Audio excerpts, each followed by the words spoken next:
Not too long ago, the hiking club and I were walking up a mountain in a nearby state park. As we got closer to the top, there were blueberries lining either side of the trail. So naturally, I started eating them berries. One of the guys asked, "How do you know they're blueberries?" And my answer was, "Because they're blueberries." If you've ever ventured outdoors, you've likely heard the saying, "Take only pictures, leave only footprints."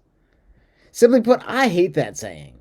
And it's not good enough moving forward, truthfully. I don't know where it came from, but the saying implies that we're like spacemen foreign to the environment. We're like we shouldn't be there, and it's like somehow some like sterile environment, right? Um, Rather than like we are part of nature and like one with the environment. What the hiking club member didn't see was I was taking the nicest, largest blueberries and burying them as we walked, like kicking a little hole and then throwing them in there, scraping some dirt back over. It really doesn't take very long. But this is the same thing that we do in the garden, like propagating tomatoes and saving seed and all that. It's just like how our ancestors cultivated the wilderness. And we must again start propagating species where we go. Some call this like guerrilla gardening or wildcrafting, whatever you call it. Like the takeaway is we are caretakers and we're leaving it better than we found it. We're not leaving it the same. So if you're looking for purpose in life, become a caretaker and commit to leaving it better than you found it.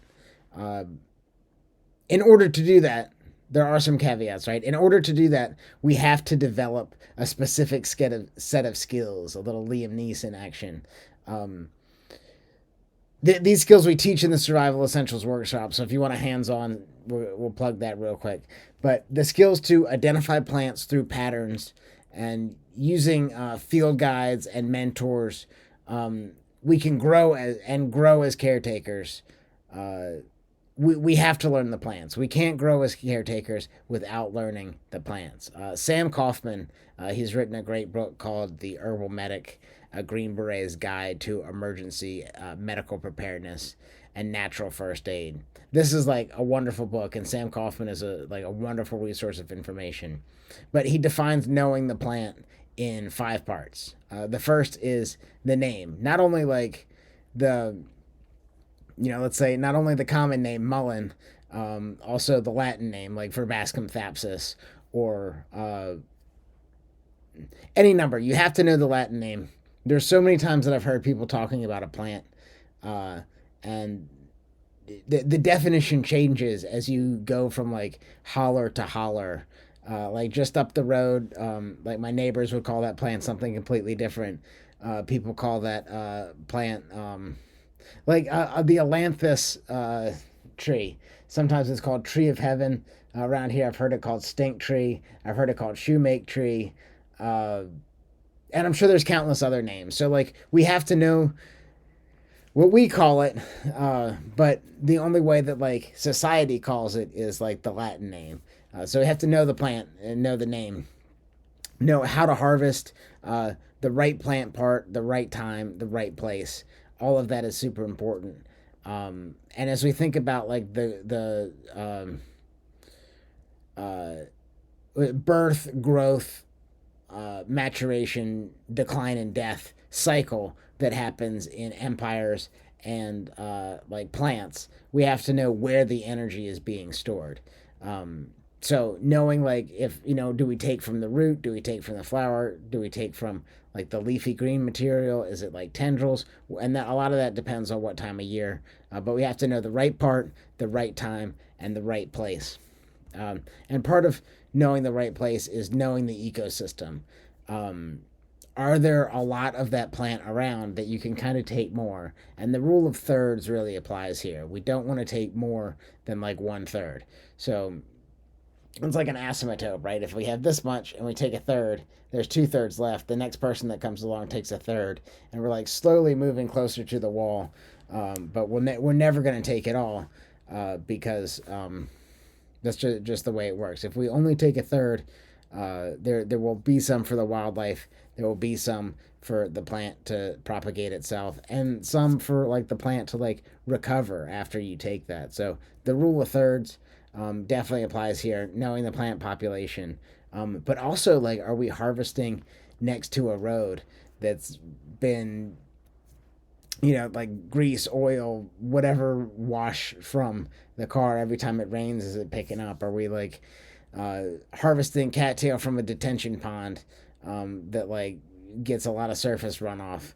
Are we harvesting plants that are like in a mining region, right? A lot of folks in West Virginia, uh, know about heavy metals uh, in the water, and that collects in dynamic accumulator plants like cattail, specifically. We have to know how to store and prepare the plant, and we have to know how to propagate it. And if we don't know how to propagate seed for the next generation, should we really be taking it?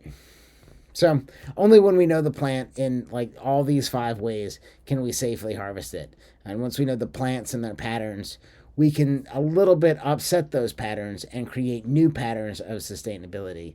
The blueberries that I propagated in that story in the beginning with the hiking club, in time will feed birds and wildlife, which in turn will feed the plants again because they're like pooping, and which makes like more beautiful systems for people to come and visit and like be encased in nature.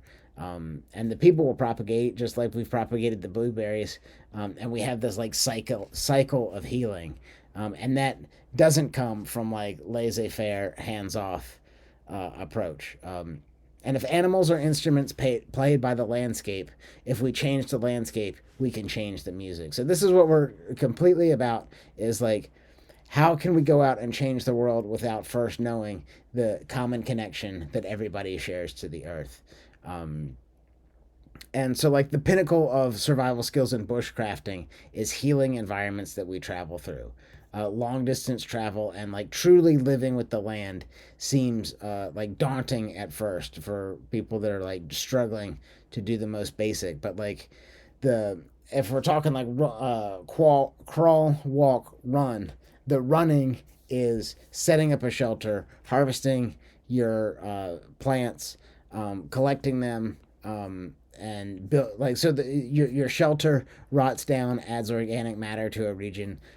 Your fire, like there's lots of studies that talk about the Amazon rainforest that just says that that was like an intensely managed food forage system. uh, and if we collect materials in a conscious way, we can heal the environment while making it better, through like adding the organic matter from the shelter as that degrades.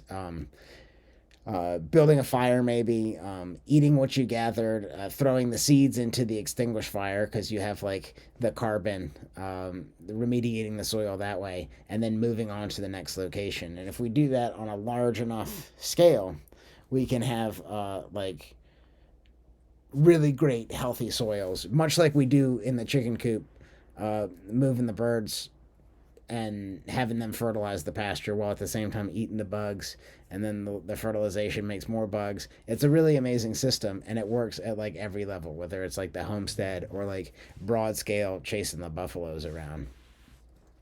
I want to talk about like selecting materials for my dog sleeping back there, like for bushcrafting in order to like heal the landscape.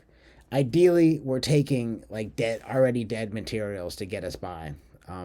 When we're not taking the dead materials, we have an intentional pruning to the green materials that we take, and that might be like with apple trees or something. Like, we want this like wine goblet shape, and then sometimes the branches will like grow back into the inside.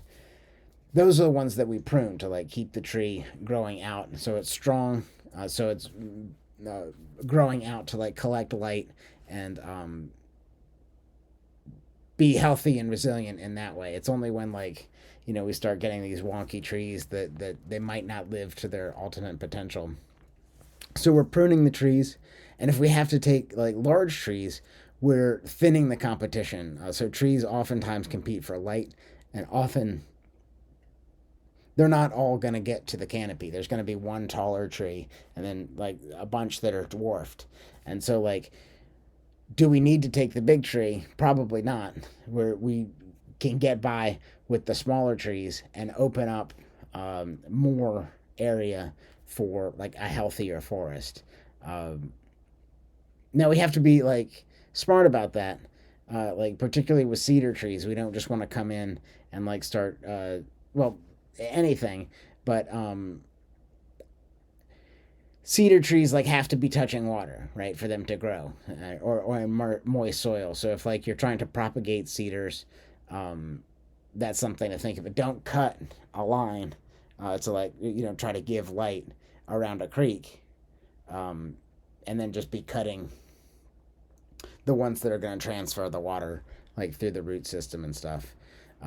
So that's just a note. I have a much longer story about that, but now's not the time. So permaculture is the design science for like mimicking natural systems. Bill Mollison wrote the Permaculture Designer's Manual. Um, if you want to learn more about that, Permaculture Designer's Manual, Bill Mollison, essential read for anybody super interested in this stuff. So that's the design science, and wildcrafting is the process that like implements that design in a sustainable way.